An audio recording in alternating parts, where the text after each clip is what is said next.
They lied to us. Seth Rollins spent years building what he called an unstoppable empire, a revolutionary faction that would change WWE forever, and in one night, it all came crashing down in the most brutal, most shocking betrayal we've ever witnessed. The Vision is dead, and the man who killed it? The Beast incarnate himself, Brock Lesnar, who just ripped through Rollins' carefully constructed kingdom like it was made of paper. If you think you know what happened, if you've seen the clips on social media, trust me when I say you don't know the half of it, because what went down behind the scenes is so explosive, so absolutely devastating, that WWE's lawyers are probably working overtime right now. Before we dive into the carnage, answer this in the comments: did Seth Rollins deserve what happened to him, or did Brock Lesnar go too far? Drop your answers below because this debate is about to get heated. Let me paint you a picture of complete and utter destruction. For months, we watched Seth freaking Rollins build the Vision from the ground up. He recruited the best young talent, he promised them championships, he promised them legacy, and most importantly, he promised them protection from the monsters that lurk in WWE's shadows. Well, guess what? That protection was about as real as a politician's promises, because when Brock Lesnar decided he wanted in, there wasn't a single thing Rollins could do to stop him. The moment Lesnar's music hit and that pyro exploded, you could see it in Seth's eyes, pure, unadulterated terror. This wasn't the cocky, confident architect we've come to know. This was a man who just realized he built his empire on quicksand, and the earthquake named Brock Lesnar was about to swallow everything whole. The crowd went nuclear, and I mean absolutely ballistic, because everyone knew what was coming. Everyone except Seth, apparently, who stood there frozen like a deer in headlights. Here's where it gets absolutely insane, and this is the part that has the entire wrestling world in complete shock. Brock didn't just attack Seth, he methodically, brutally, systematically dismantled every single member of the Vision one by one. We're talking F5s through announce tables, suplexes on the steel ramp,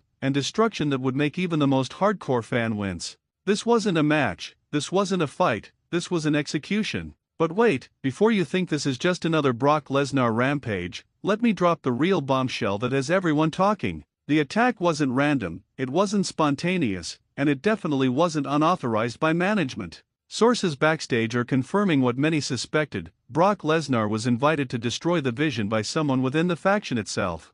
That's right, there was a traitor in Seth's inner circle, and when the truth comes out, it's going to shake WWE to its very foundation. Quick question for the comments section: who do you think was the traitor in the Vision? Was it someone close to Seth, or did everyone see the writing on the wall? Let me know your theories. Let's rewind and talk about how we got here, because this story is deeper than the Mariana Trench and twice as dark. Seth Rollins formed the Vision 6 months ago with a simple mission statement: we are the future, and the future starts now. He brought together a collection of incredibly talented wrestlers who all shared his vision of a WWE dominated by technical excellence, strategic brilliance, and brotherhood. They won titles, they dominated main events, and Seth positioned himself as not just the leader, but the prophet of this new era. But here's what Seth forgot in his quest for dominance: there's always a bigger monster lurking in the shadows. Brock Lesnar has been conspicuously absent from WWE television for weeks, and while everyone speculated about his contract status, his future plans, or potential UFC returns, the Beast was actually plotting something far more sinister. He was studying the Vision, learning their weaknesses, and waiting for the perfect moment to strike. The night everything fell apart started like any other episode of Raw. The Vision came out to their usual fanfare, Seth cut his usual promo about how they're revolutionizing the business, and the crowd gave their usual mixed reaction because, let's be honest, the Vision had started to feel a bit stale. Seth was in the middle of challenging anyone in the back to step up and face the Vision when Brock's music hit, and the entire arena lost its collective mind. What happened next will be replayed and analyzed for years. Brock walked down that ramp with Paul Heyman by his side, but there was something different about him. This wasn't the smiling, bouncing Brock we sometimes see. This was the cold, calculated predator who looks at opponents like they're prey. Heyman grabbed a microphone, and what he said next sent shockwaves through the WWE Universe. Ladies and gentlemen, my name is Paul Heyman, and I am the advocate for the Beast incarnate, Brock Lesnar. Seth Rollins, you stand in that ring with your little faction, your little Vision, and you have the audacity to claim you represent the future of WWE. Well, my client would like to inform you that the future doesn't matter when you can't survive the present. The crowd was eating it up, but Seth? Seth made his first fatal mistake: he laughed. He actually laughed at Brock Lesnar, turned to his Vision members, and said something that will haunt him forever. What's he going to do, suplex us all? Spoiler alert, yes, he did. Before Seth could finish his mocking laugh, Brock was in the ring, and the carnage began. The first victim was Kevin Owens, who had recently joined the Vision. 1 F5, lights out. Then came Austin Theory, who tried to use his athleticism to escape Suplex City. One by one, every member of the Vision fell, and Seth watched in horror as his empire crumbled in real time. Comment below, what was your reaction when Brock's music hit? Were you excited, scared, or did you know what was coming? Share your first thoughts. But here's where the story takes a turn that no one saw coming. As Brock was demolishing the Vision, laying waste to everything Seth had built, one member of the faction stood back and did nothing. While his brothers were being destroyed, while his leader was desperately trying to fight back, this person just stood there with their arms crossed, watching the chaos unfold. The cameras caught it, the crowd noticed it, and Seth? Well, Seth was too busy trying to survive to realize he'd been betrayed. After what felt like an eternity but was probably only 10 minutes of pure destruction, Brock stood tall in the center of the ring, surrounded by the broken bodies of the Vision's members. Seth was the last one standing, backed into a corner, nowhere to run, and Brock slowly stalked toward him like a lion approaching wounded prey. What happened next will be debated for years. Seth, in a last-ditch effort to save himself, dropped to his knees and begged. The architect, the visionary, the man who claimed he would revolutionize WWE, was on his knees begging Brock Lesnar for mercy. And you know what Brock did? He looked down at Seth, smiled the terrifying smile we've all seen before, and delivered the most devastating F5 of his entire career. Seth went flying through the air and crashed down so hard that doctors immediately rushed to ringside. The medical team surrounded Seth while Brock celebrated in the ring, but that's when the final twist occurred. The traitor within the Vision finally revealed themselves, and it was someone no one expected. They walked up to Brock, extended their hand, and as they shook hands, Paul Heyman handed them a contract. That's right, this betrayal wasn't just personal, it was business. The traitor had negotiated their way into an alliance with the Beast Incarnate, and they sold out their brothers for power. I'm not going to reveal who it was just yet because we need to understand why this happened. Let's talk about Seth Rollins' leadership style, because that's at the heart of this entire catastrophe. Seth positioned himself as this revolutionary leader, but behind the scenes, reports were emerging about his controlling nature, his refusal to let other members shine, and his tendency to hog the spotlight. The Vision was supposed to be a brotherhood, but it had become Seth's personal fan club. Here's a question for you, do you think Seth's leadership style caused this betrayal, or was the traitor just opportunistic? Sound off in the comments. Multiple sources backstage have confirmed that tensions within the Vision had been brewing for weeks. Seth was making unilateral decisions, booking himself in the biggest matches, and when other members tried to voice concerns, he shut them down. One particular incident stands out. During a live event 2 weeks ago, Seth allegedly told a Vision member to know their role when they suggested a different strategy for a 6-man tag match. That kind of dictatorial leadership creates resentment, and resentment creates opportunities for someone like Brock Lesnar. Brock, being the strategic mastermind he is, saw the cracks in the Vision's foundation and exploited them perfectly. He didn't need to offer much to get someone to turn, just the promise of freedom from Seth's controlling grip and a chance to align with the most dominant force in WWE. It's actually brilliant when you think about it. Why fight against Brock Lesnar when you can fight alongside him? The aftermath of this destruction has been absolutely chaotic. WWE's social media exploded with reactions, trending worldwide within minutes.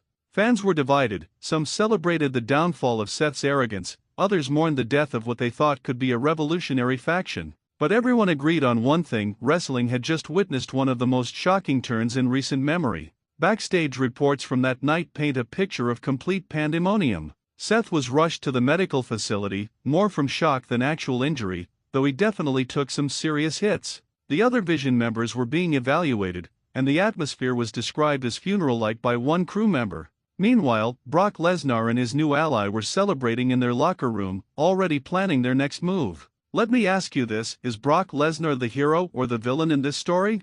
Comment below with hero or villain. What makes this entire situation even more fascinating is how it reflects real wrestling history. We've seen factions implode before, the Shield, Evolution, the Nexus, but this feels different. This wasn't members drifting apart or creative differences leading to a split. This was a hostile takeover orchestrated by an outside force who recognized weakness and exploited it with surgical precision. Seth Rollins, to his credit, hasn't been completely silent since that night. He posted a cryptic message on social media that simply said, "Empires fall, but architects rebuild." But can he rebuild?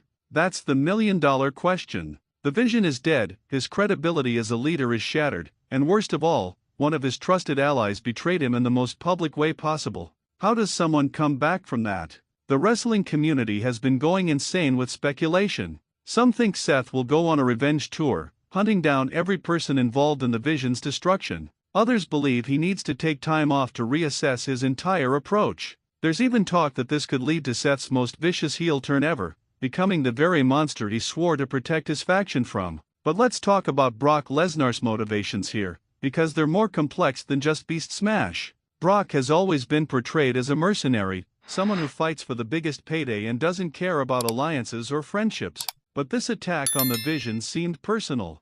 The way he systematically broke down each member, the way he saved Seth for last, the way he smiled while doing it, this was about sending a message. That message? Simple and terrifying: I am the apex predator in WWE, and anyone who forgets that will be reminded in the most painful way possible. Brock wasn't just destroying a faction, he was reasserting his dominance over the entire WWE landscape. He was telling every current and future faction that they exist only because he allows them to exist. Quick trivia for the comments: how many F5s has Brock Lesnar hit in his entire WWE career? Closest guess gets a shout out in the next video. The business implications of this storyline are massive. We're talking about potential WrestleMania main events, possible Royal Rumble storylines, and championship opportunities that could reshape the entire WWE landscape. If Brock and his new ally start targeting champions, who can stop them? If Seth goes on a revenge mission, who will stand with him after he failed to protect the Vision? Paul Heyman's role in all this cannot be understated. That man is a genius when it comes to manipulating situations and people. The fact that he orchestrated this betrayal, convincing a Vision member to turn, negotiating the terms, and timing the attack perfectly shows why he's considered the greatest advocate in sports entertainment history. Heyman didn't just help Brock destroy a faction, he helped him absorb its power. There's also the question of WWE management's response. Are they going to punish Brock for this attack? Are they going to fine him, suspend him, or are they going to recognize that this kind of chaos is exactly what draws viewers? Let's be real, WWE probably loves this storyline. Controversy creates cash, and this is controversial enough to keep people talking for months. Let me throw another question at you: should WWE punish Brock Lesnar for what he did, or should they let it play out naturally? Tell me in the comments. The psychological warfare aspect of this entire situation is fascinating. Think about what Seth must be feeling right now. He recruited these people, trained with them, shared his vision with them, and one of them sold him out. The paranoia alone could destroy whatever's left of his confidence. How can he ever trust anyone again? How can he build another faction knowing that betrayal could come from within? That's exactly what Brock and Heyman wanted. They didn't just want to beat Seth physically, they wanted to break him mentally. They wanted to plant seeds of doubt that would grow into forests of paranoia. Every time Seth looks at a potential ally now, he'll wonder, is this person going to be the next one to sell me out? The traitor's perspective is also worth examining. From their point of view, they saw an opportunity and took it. Why remain loyal to a leader who treats you like a supporting character in his story when you could align yourself with the most dominant force in WWE? It's cold, it's calculating, but it's also understandable from a purely strategic standpoint. Fan reactions have been absolutely polarizing. Some fans are creating "Brock was right" hashtags, arguing that Seth's arrogance needed to be checked. Others are rallying behind Seth, seeing him as a victim of a brutal assault and betrayal. This division in the fan base is exactly what makes wrestling compelling. When people feel emotionally invested enough to argue about right and wrong, heroes and villains, that's when you know you've got something special. Here's a fun one for the comments: create a faction name for Brock and his new ally. Most creative answer gets featured. Looking at the broader WWE landscape, this development creates so many possibilities. Will other factions now live in fear of Brock? Will champions start preparing for inevitable attacks? Will younger talent see this as an opportunity to step up or a warning to stay down? The ripple effects of the Vision's destruction will be felt throughout WWE for months, possibly years. There's also the historical significance to consider. When we look back at 2025, this moment will likely be remembered as one of the defining storylines of the year. The night the Vision died, the night Seth Rollins' empire fell, the night Brock Lesnar reminded everyone why he's called the Beast Incarnate, these are the moments that become wrestling legend. The in-ring psychology of that fateful night was masterful. Brock didn't just rush in and start throwing people around randomly. He worked methodically, taking out the biggest threats first, isolating Seth, and creating maximum psychological damage. Every suplex was calculated, every F5 was strategic, and every moment was designed to not just win a fight, but to destroy a legacy. Seth's reaction during the assault told its own story. You could see the progression from confidence to confusion to fear to desperation to utter defeat. That's the kind of storytelling that transcends scripted entertainment and becomes genuinely compelling drama. When a performer can convey that range of emotions in real time, it elevates the entire industry. What do you think Seth should do next? Seek revenge immediately, take time off, or reinvent himself completely? Drop your booking ideas in the comments. The technical aspects of Brock's assault were also noteworthy. His suplex variations, his timing, his ring awareness, all on full display. There's a reason he's called the Beast Incarnate, and it's not just because of his size and strength. The man is a legitimate athlete with incredible technical skills, and when he unleashes those skills with malicious intent, nobody in WWE can match him. Paul Heyman's promo during the attack added another layer of excellence. While Brock was physically destroying the Vision, Heyman was verbally destroying their credibility. He pointed out every flaw in Seth's leadership, every crack in their brotherhood, and every reason why the Vision was doomed from the start. It was a masterclass in how to enhance physical action with verbal devastation. The camera work during this segment deserves praise too. The way they captured Seth's facial expressions, the slow-motion replays of devastating moves, the wide shots showing the carnage spread across the ring, production knocked it out of the park. They understood this wasn't just another segment, this was a moment.